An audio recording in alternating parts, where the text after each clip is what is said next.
Hi, this is Naomi with Sword and Steel, and today I want to show you the miniatures from Ravage Star. This pack in particular is the Horrors of the Veil War Pack by Lazy Squire Games and MiniWarGaming. I'm going to show you every single one of them up close so you can check out the sculpts for yourself and tell you about them as we go along. So I hope you enjoy this video.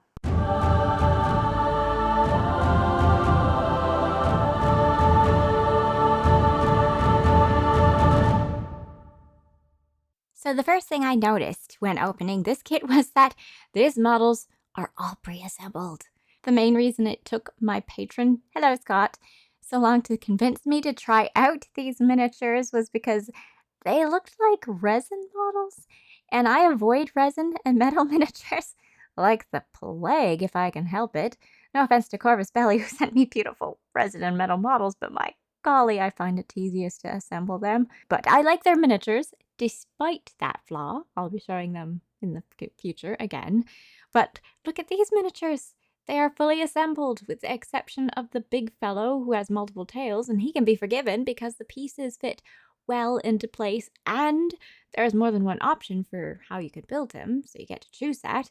And you don't necessarily need to stick to one build option because they can fit into place without glue, though you may want blue tack or some such thing for any of the heavier pieces if he's going to be moving around a lot, just in case. Now, there is one downside to this kit though, if it matters to you anyway, and that is that there are a lot of duplicates. All of the smaller models come in sets of 3, and each of those sets match another set, except for their arms and weapons. If that bothers you, then you may want to check out buying individual models or sets that don't have duplicates, because they are certainly building a shop of miniatures on the MiniWarGaming website, particularly Dungeons & Dragons miniatures. And these miniatures, at least all the ones I have here anyway, seem very tough. They feel like rubberized resin. It's flexible, and I would feel comfortable dropping these without worrying about hurting them. That's a big bonus in my books, ones particularly for D&D games. As for these duplicates, well, you can certainly go at them with the hobby saw and green stuff and make some new chaos abominations. Or just paint them wildly different, either or.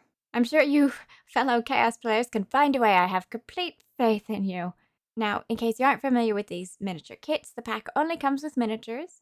These minis were created for use in games you may already play, like Warhammer, obviously for these ones, as these certainly look like Chaos Space Marines to me, but they have far more than this pack on their website and in campaigns they do.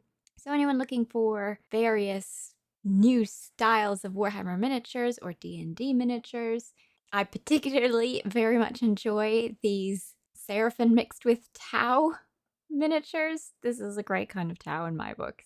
So you can just check out them individually and purchase them if you so wish. This one seems like a very possible candidate for a demon prince. It has a backpack and is therefore more oriented towards Warhammer 40k and Chaos Space Marines. And as you can see, the torso of the two larger demons are the same, but this other one has wings and no visible sci-fi material, so could certainly be 40k or Age of Sigmar. Here is a size comparison of the two demons to both the new sculpt and the old sculpt of the actual Warhammer demon princes, for anyone who's curious.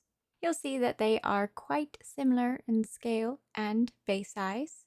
That also goes for this bigger demon lady. She was the reason I was convinced at last to chat to MiniWarGaming about the possibility of reviewing her, and instead of just sending her along, they sent me this whole box. So thank you very much for these minis.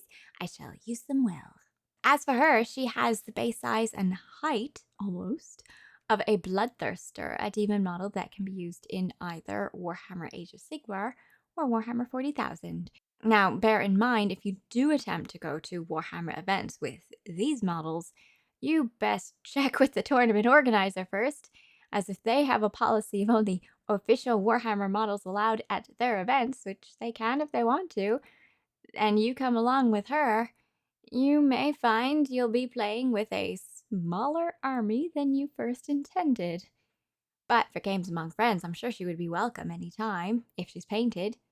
Probably. I'm not sure how friendly your friends are, but I like her. I also very much like this big fellow. He can have his marine, or you can give him just a armor plate on his body instead.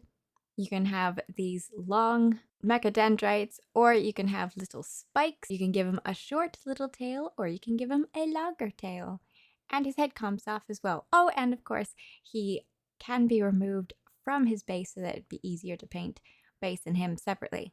I like the look of these miniatures. My favorite part would be the fact that they are assembled and tough. Those are the biggest features that I like about these miniatures. You let me know what you think of these miniatures. Have you already had them? Some of these have been out for a couple years now based on what I can tell, so you let me know in the comments. Thanks for watching. I hope you enjoyed. Like it if you did. If you had any interest in the miniatures, by all means, check out the description to see how you might be able to acquire them yourself. Like I said, there are far more than just these miniatures, and I am going to absolutely be painting them up in my paint videos. And if you had any suggestions on what colors you would like to see on any of these little fellows, then just let me know, and perhaps that will be happening in my future paint videos. This one, she's definitely going to be like red, gold, and black. I've already got that one planned, but I haven't figured out what this defeated beast will be on the ground. So if you had any ideas, you should let me know in the comments. I'm going to have so much fun with these, and if you had any questions that I didn't cover in the video, be sure to let me know as well, and I will catch you in the next one. Okay, bye. He's so cute.